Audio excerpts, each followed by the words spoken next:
অভিক, একটা কথা পরিষ্কার করে শুনুন, কি হয়েছে না হয়েছে আমি কিচ্ছু জানি না। এসব প্রমাণ টমান আমি কিচ্ছু জানতে চাই না। আমি শুধু জানি ইরাবতী আমাকে ছেড়ে যাবে না। বুঝতে পেরেছিস? উনি আমাকে ছেড়ে যেতে পারেন না। আকাশ সাহেব, বড্ড লেট করে ফেললে তুমি।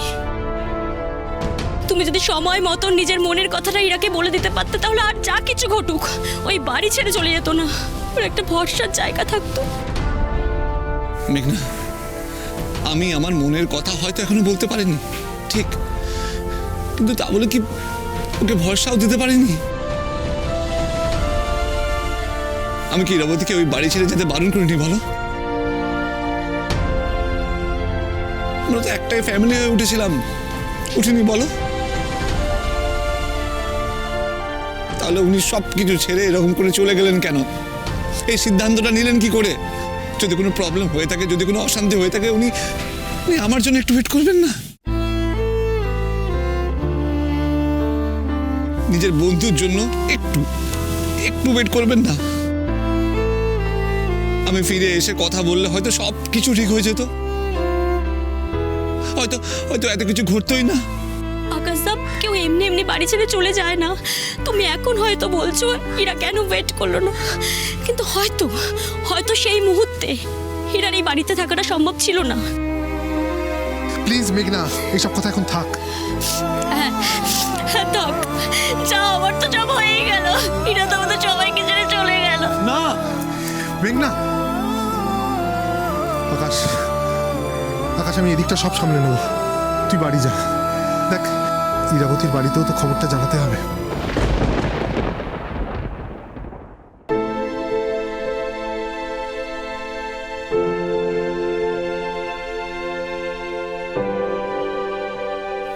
আমি সবাইকে কেন বোঝাতে পারছি না? ইরাবতীর কিচ্ছু হয়নি, ইরাবতীর কিছু হতে পারে না। ইরাবতী এখানেই কোথাও আছে, শুধুমাত্র আমার উপর অভিমান করে আমার সামনে আসছে না।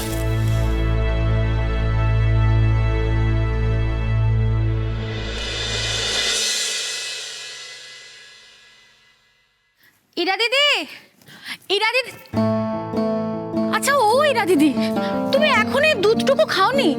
আচ্ছা তুমি যদি কিছু মুখে না দাও, এই ডাক্তারবাবুর দেওয়া এতগুলো ওষুধ আমি তোমাকে কেমন করে খাওয়াবো বলো তো? আমার খেতে ভাল লাগছে না কাকুলি বৌদি।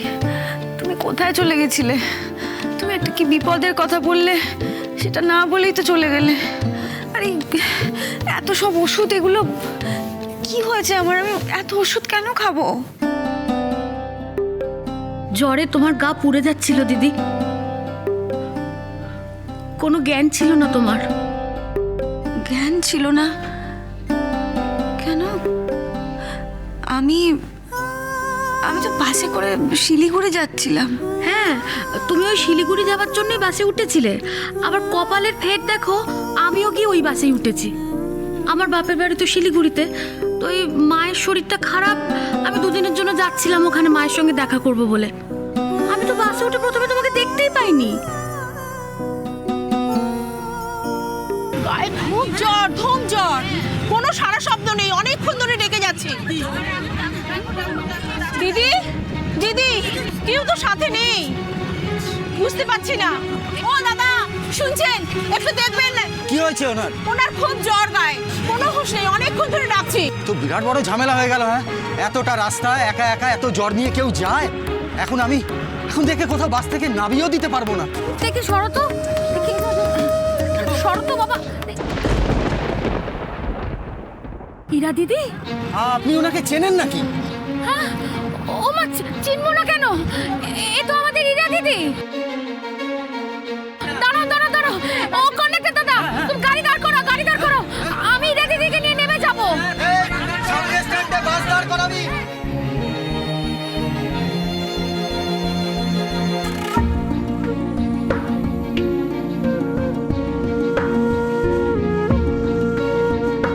তারপর সবাই মিলে ধরাধরি করে তোমাকে ওই বাস থেকে নামালাম। ওখানকার লোকজনের সাহায্যে তোমাকে নিয়ে গেলাম হাসপাতালে। সেখানে ডাক্তারবাবুকে দেখিয়ে ওষুধ কিনে আবার একটা গাড়ি ধরে এই বাড়িতে এসে পৌঁছেছি। কেন এসব করলে কাকুলি বৌদি? ওমা, ও কি কথা বলছো ইরা দিদি? তুমি হলে আমার আপনজন। ওই বিপদের মধ্যে ওরকম ভাবে তোমাকে আমি বাসে ফেলে রেখে চলে আসতাম? দিদি, এর পরের কথাটা শুনলে তুমি একবারে শিউরে উঠবে দিদি। আমি তোমাকে নিয়ে ওই বাস থেকে নেমে যাওয়ার পরেই নাকি ওই বাসটার অ্যাক্সিডেন্ট হয়েছে দিদি। কি? হ্যাঁ গো, বাসটা ব্রিজ থেকে নদীতে পড়ে গেছে। তাই তো বললাম দিদি, তোমার কপাল গুনে আমিও বেঁচে গেছি দিদি।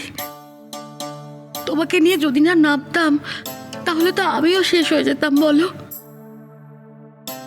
আমি শেষ হয়ে গেলেই বোধহয় ভালো হতো। আরে যে তুমি বললে না যে আমার কপাল গুনে তুমি বেঁচে গেছো, আমি তোমাকে বাঁচাইনি, তুমি আমাকে বাঁচিয়েছো। কিন্তু কেন বাঁচালে আমায় কাকুলি বৌদি?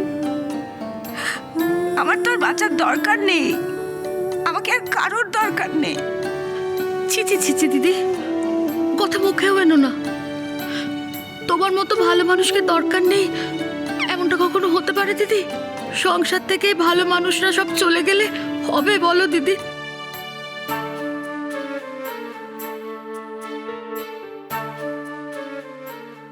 আমার লকেটটা কোথায় গেল?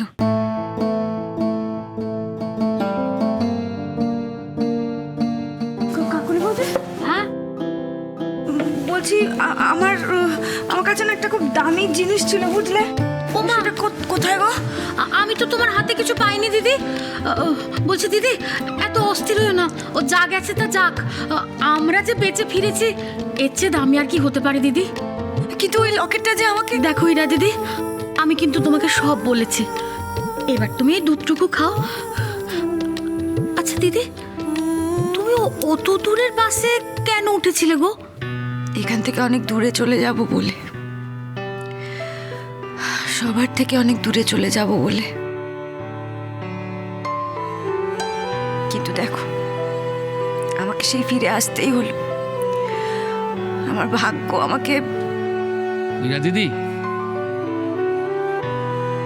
ভগবান যখন তোমাকে এত বড় বিপদ থেকে বাঁচিয়ে এনেছেন, তার মানে তোমার আরো বড় কাজ এখনো বাকি আছে গো।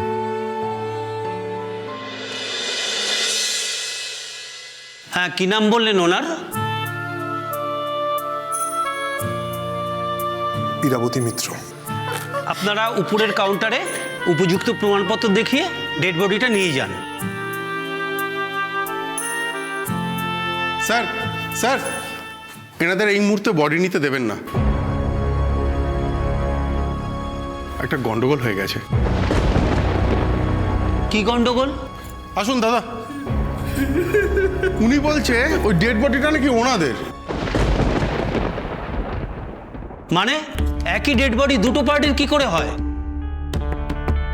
বডি আইডেন্টিফিকেশনের সব মার্ক আমার বইয়ের সাথে মিলে যাচ্ছে স্যার। বিশ্বাস করুন, আমি মিথ্যা কথা বলছি না স্যার। হাতের চুড়িটা পর্যন্ত ওর ওর ওর আর কপালের দাগটা সবই মিলে যাচ্ছে স্যার। অভিক, আমাদের এরা তো কপালে কোনো কাটা দাগ ছিল না। হ্যাঁ, তাই তো। তার মানে এরার কিছু হয়নি। অভিক, তার মানে এটা এরা নয়। ও আকাশ যেটা বলছিল সেটাই ঠিক। হ্যাঁ, হতে পারে। মেঘনা, হয়তো লকেটটা ইরাবতীর কাছ থেকে মিসপ্লেস হয়ে গেছিল আর অন্য কেউ সেটা পেয়ে গেছে। হ্যাঁ, তাই হয়েছিল। তার মানে আমাদের এরার কিছু হয়নি, আমাদের এরা বেঁচে আছে। সঠিকভাবে কিছু না জানা পর্যন্ত কি করে বলি বলো তো? এখন আমরা ইরাবতীর জন্য শুধু ভগবানের কাছে প্রার্থনা করতে পারি। অভিক, যা হবে তা হবে, কিন্তু এখন তুমি আকাশদাকে আগে ফোন করে এই ব্যাপারটা জানাও।